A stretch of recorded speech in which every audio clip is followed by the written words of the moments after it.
Voilà, alors donc dans cette vidéo, je vais vous expliquer comment moi je fais pour estimer le ROI. Donc le ROI, c'est quoi? C'est donc le retour sur investissement que on va pouvoir avoir avec un influenceur. Alors premièrement, c'est quelque chose que vous n'allez pas pouvoir faire dès le début quand vous allez travailler avec les influenceurs.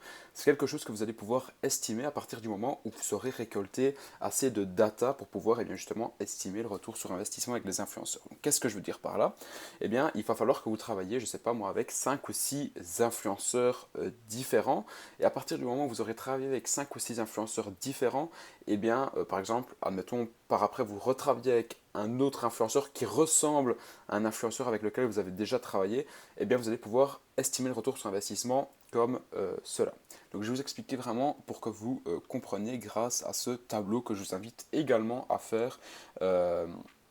Il ressemble fortement à l'autre tableau que vous avez fait et vous pouvez tout simplement rajouter ici la colonne ROI pour un petit peu voir le retour sur investissement que vous avez avec chacun des influenceurs. Donc admettons ici on a l'influenceur A, on a l'influenceur B, on a l'influenceur C. L'influenceur A par exemple, comme je vous avais dit, donc 100 000 followers. L'influenceur B en a 250 000 et l'influenceur C en a 300 000. Donc ici le T, c'est donc le taux d'interaction. Admettons celui-ci à 11% de taux d'interaction. Admettons le B à 17% de taux d'interaction. Et admettons le C à 6% de taux d'interaction. Ensuite, concernant le prix, admettons celui-ci demande 500 euros. Celui-ci, admettons qu'il en demande 750. Et admettons que celui-ci, il en demande 1000. Voilà. Admettons que vous travaillez avec chacun de ces influenceurs. Voilà, je vous déconseillerais de travailler avec celui-ci vu qu'il a que 6% de taux d'interaction. Mais admettons, voilà, vous avez travaillé avec chacun des influenceurs. Admettons, avec celui-ci, vous avez eu un... voilà, pour que ce soit rond, je vais plutôt mettre en fait ici 700. Voilà. Admettons donc avec le premier influenceur, donc l'influenceur A, vous avez eu un retour sur investissement de 5. Donc un retour sur investissement de 5, ça veut dire quoi? Ça veut dire que vous avez fait 5 fois votre mise initiale. Donc le prix a coûté 500 euros et vous avez retouché, donc vous avez gagné en tout 2500 euros de chiffre d'affaires. C'est-à-dire que vous avez fait 500 euros x 5, c'est-à-dire que vous avez récolté 2500 euros de chiffre d'affaires.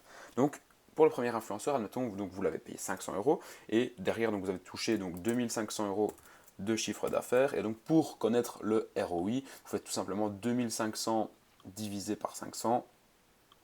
2500 divisé par 500, ça va donc vous donner 5. Donc, ça veut dire que vous avez eu un ROI qui est de 5, qui est quand même un très bon retour sur investissement quand vous travaillez avec des influenceurs. Donc, voilà, 5, donc en tout, ça vous a donné donc 2500 euros. Voilà.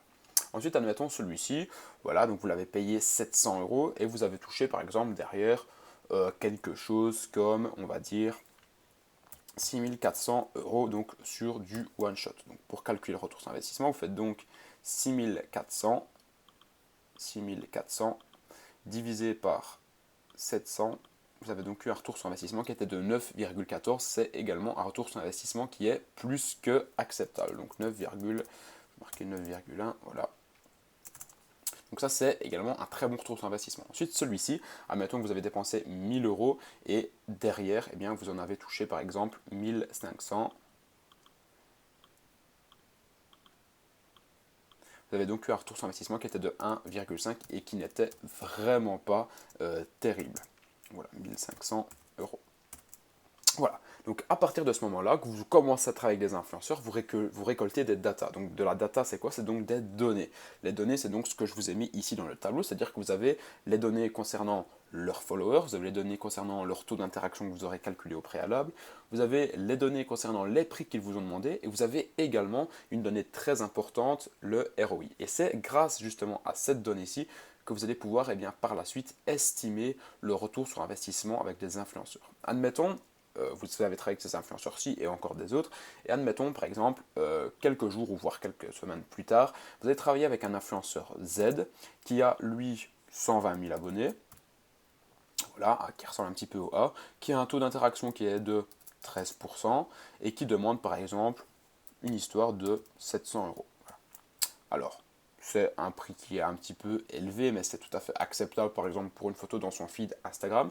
Et bien là, qu'est-ce que vous allez faire? Vous allez revenir dans votre tableau ici, donc voilà, vous allez tout simplement donc marquer voilà l'influenceur Z, et vous allez, qu'est-ce que vous allez faire? Vous allez regarder s'il n'y a pas un influenceur qui ressemble très fort à celui-ci. Alors celui-ci, il ne ressemble pas, celui-ci, il ne ressemble pas, et là, boum, par hasard, vous tombez sur un influenceur avec lequel vous avez déjà travaillé, qui ressemble à un nouvel influenceur avec lequel vous pouvez potentiellement mettre en place quelque chose.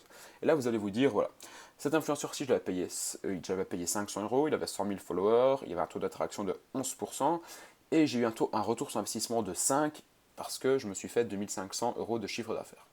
Donc avec celui-ci, on pourrait imaginer, vu qu'il a un petit peu plus de followers, il a un taux d'attraction qui est plus élevé, par contre il demande un petit peu plus cher, admettons qu'avec celui-ci, vous allez par exemple faire aux alentours des 3000 € de chiffre d'affaires. Donc admettons, disons, voilà, 3000 € de chiffre d'affaires, et donc vous pouvez estimer, vraiment, c'est pas quelque chose de très précis parce que ça dépend toujours comment l'influenceur va mettre en avant votre produit, etc. Mais en moyenne, vous allez pouvoir espérer toucher entre 2500 et 3000 € de chiffre d'affaires vu que vous avez déjà travaillé avec un influenceur qui est semblable à celui-ci. Et donc là, le retour sur investissement, il sera tout simplement donc, de 3000 divisé par 700.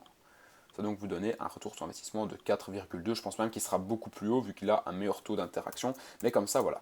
Voilà, je vous explique comment, et bien tout simplement, estimer le retour sur investissement que vous allez pouvoir avoir avec les influenceurs. Donc, comme je l'ai dit, dans un premier temps, c'est impossible de le faire parce que vous n'aurez pas encore récolté des données, donc vous n'aurez pas encore récolté de la data.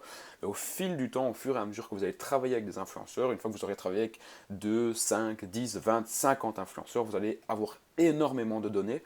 Et ensuite, quand vous allez travailler avec des nouveaux influenceurs, eh bien, vous allez pouvoir estimer le retour sur investissement que vous allez avoir en vous basant sur les données que vous aurez inscrites dans votre tableau. Alors ce tableau-ci, je vais le mettre juste en dessous de la vidéo, donc estimer le ROI, je vais également marquer analyse des résultats, voilà, comme ça vous avez tout en un. Et donc comme ça, vous pouvez vous fier à ce tableau aussi lorsque vous allez travailler avec des influenceurs. Voilà. Merci d'avoir regardé la vidéo, je vous invite à passer à la vidéo suivante.